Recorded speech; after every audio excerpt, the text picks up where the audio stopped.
Good evening. मैं रविकांत मिश्रा, अपने senior reporter जो जर्नलिस्ट हैं और करीब उनको 10 साल का अनुभव है इस जर्नलिज्म फील्ड में, उनसे कुछ बात कर रहा हूँ। देखते हैं क्या उनके अनुभव हैं। Good evening sir. सर, आप करीब 10 साल से इस जर्नलिज्म फील्ड में हैं। क्या उद्देश्य से आप इस फील्ड में आए थे और क्या कहाँ से प्रेरणा मिली आपको इस फील्ड में आने की? देखिए, उद्देश्य जो होता है, सबसे बड़ा उद्देश्य ये है कि इस फील्ड में आपको पैसे के साथ साथ इज्जत भी मिलती है, लोगों के लिए कुछ कर सकते हो। ऐसी प्रेरणा लेकर मैं जर्नलिज्म फील्ड में आया था। जब पहली बार मुंबई में घूमने के लिए आया था और एक दोस्त के साथ एक इलेक्ट्रॉनिक मीडिया के चैनल गया घूमने के लिए। फिर वो दोस्त मेरा मुझे अपने सूट पे लेके चला गया। फिर एक रिपोर्टर के साथ गया, मनोहर जोशी, तब याद है भारी उद्योग मंत्री हुआ करते थे, उन्हीं के एक कार्यक्रम में गया था। मुझे इतना अच्छा लगा, क्योंकि इलेक्ट्रॉनिक मीडिया का उस समय नया नया उभरता हुआ बूम था।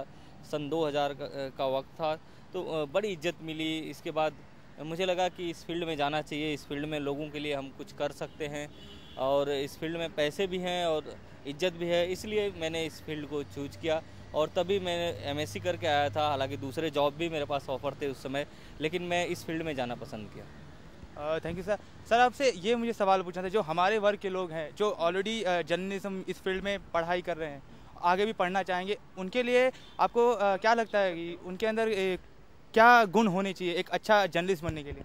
देखिए, एक अच्छा जर्नलिस्ट होने के लिए हमेशा आपको एक बारीकी नज़र रखनी पड़ेगी कि उस खबर पे आपको नज़र रखनी पड़ेगी जो खबर लोगों के फ़ायदे की हो। उन खबरों को किस तरह से प्राथमिकता दी जाए, इस पे हमेशा आपको सोचना पड़ेगा। और एक इन्वेस्टिगेटिव जर्नलिज्म की इस खबर के पीछे क्या खबर हो सकती है, ये आपके अंदर एक सोच होनी चाहिए। इसके बाद ही इस प्रोफेशन में आने की सोचनी चाहिए। और इस फील्ड में भी अभी अगर इलेक्ट्रॉनिक मीडिया की बात करें, क्योंकि मैं ज़्यादातर इलेक्ट्रॉनिक मीडिया से ही जुड़ा रहा हूँ, तो करीब करीब बहुत सारे फील्ड हैं, बहुत ब्रॉड एरिया है इसमें। अगर काम करने के लिए देखें तो अगर स्पोर्ट्स है, क्राइम है, इंटरटेनमेंट बीट है, इसके अलावा पॉलिटिक्स है।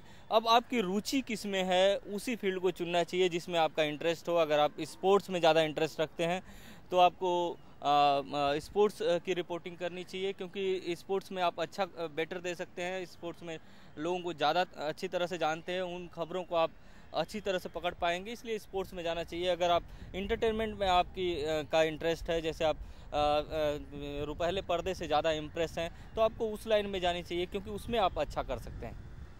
सर, एक और सवाल था मेरा कि पीआर, जिसे पब्लिक रिलेशन बोलते हैं, पब्लिक रिलेशन ऑफिसर, उसमें और एक जर्नलिस्ट में क्या फ़र्क है?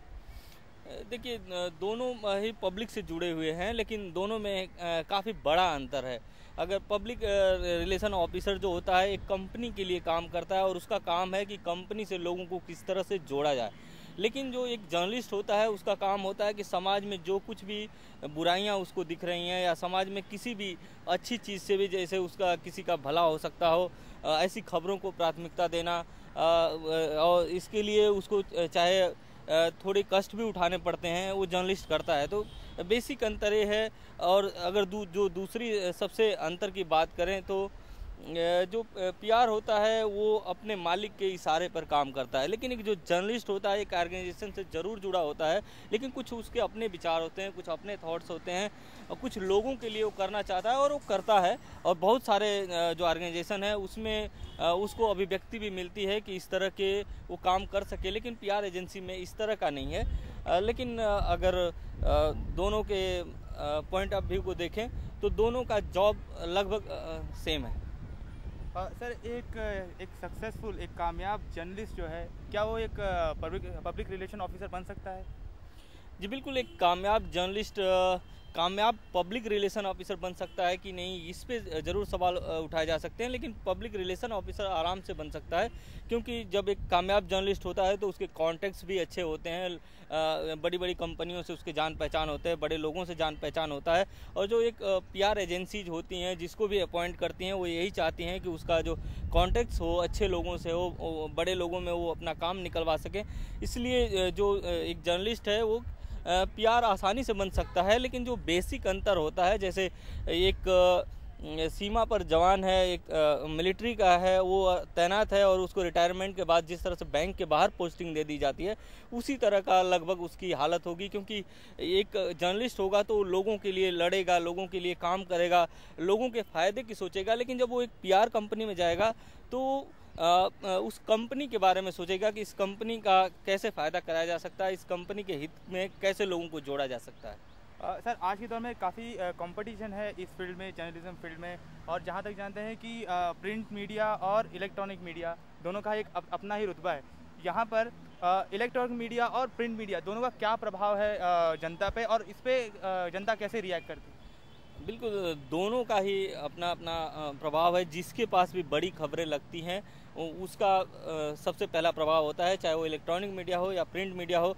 प्रिंट में ये है कि आप खबर को 2 दिन बाद भी, 4 दिन बाद भी किसी खबर को किसी को दिखा सकते हो कि ये खबर थी और इसका ये असर होना चाहिए, या जो भी अथॉरिटी है उसको दिखा सकते हो कि इस तरह की खबर आई थी, आपने एक्शन लिया नहीं लिया।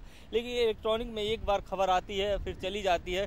कुछ खबरें ऐसी होती हैं इलेक्ट्रॉनिक में जो ज़्यादा इंटरेस्ट में दिखाई जाती हैं, बहुत सारे चैनल्स एक साथ कूदते हैं, उसका असर कहीं कहीं प्रिंट से भी ज़्यादा होता है। लेकिन दोनों के अपने अलग अलग मायने हैं और दोनों ही इम्पोर्टेंट है। सर, येलो जर्नलिज्म के बारे में आपका क्या कहना है, जो काफ़ी तेज़ी से बढ़ रहा है आज के इस दौर में? देखिए, येलो जर्नलिज्म यूरोपीय कंट्री से आया हुआ वर्ड्स है।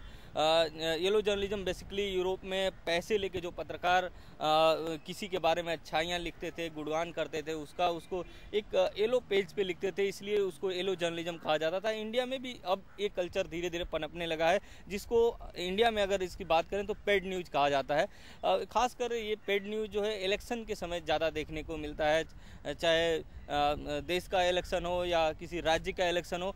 अभी आपने पिछले साल देखा था कि जिस प्रकार महाराष्ट्र में असेंबली चुनाव हुए थे, जो पूर्व मुख्यमंत्री अशोक चौहान, उनके पेड न्यूज़ का मामला सामने आया था। तो कहीं न कहीं ये समाज के लिए घातक है अगर पेड न्यूज़ का प्रचलन बढ़ता है। इससे जो जिनकी छवि साफ़ सुथरी नहीं है वो भी पैसा देके इलेक्शन के समय अपनी साफ़ सुथरी छवि करवा सकते हैं। सर, एक आखिरी सवाल, आप जर्नलिज्म में आए हुए जो भी विद्यार्थी जो आना चाहते हैं या ऑलरेडी जो इस फील्ड में काम कर रहे हैं, उन्हें आप क्या बोलेंगे? मतलब उन्हें किस नियम का पालन करना चाहिए एक अच्छा जर्नलिस्ट बनने के लिए? देखिए, एक अच्छा जर्नलिस्ट बनने के लिए आपको पढ़ाई करनी सबसे ज़रूरी होती है। चाहे किसी भी फील्ड के लिए पढ़ाई करना ज़रूरी है, इस तरह जर्नलिज्म में भी आने के लिए आपको पढ़ाई करना चाहिए। और दूसरे, एक आपके अंदर एक गुण होना चाहिए, खोजी गुण होना चाहिए कि अगर आप एक ग्राउंड देख रहे हैं तो इसके पीछे की कहानी क्या है। एक ग्राउंड में अगर इतने सारे टीम्स हैं, किसको दिया गया ये ग्राउंड, किसको नहीं दिया गया, कौन है इसको चलाता है, कितने पैसे लेता है, नहीं लेता है, ये सारे गुण होने चाहिए कि जो स्टोरी दिख रही है आपकी, वो पर्दे के पीछे क्या स्टोरी है ये दिखनी ज़रूरी होती है इस मामले में। बहुत बहुत धन्यवाद सर। ये थे हमारे इंद्रजीत सिंह सर, जो हमारे सीनियर जर्नलिस्ट हैं, और मैं इनसे बहुत बहुत धन्यवाद मांगता हूं कि इन्होंने हमें हेल्प किया हमारे इस प्रोजेक्ट में। Thank you.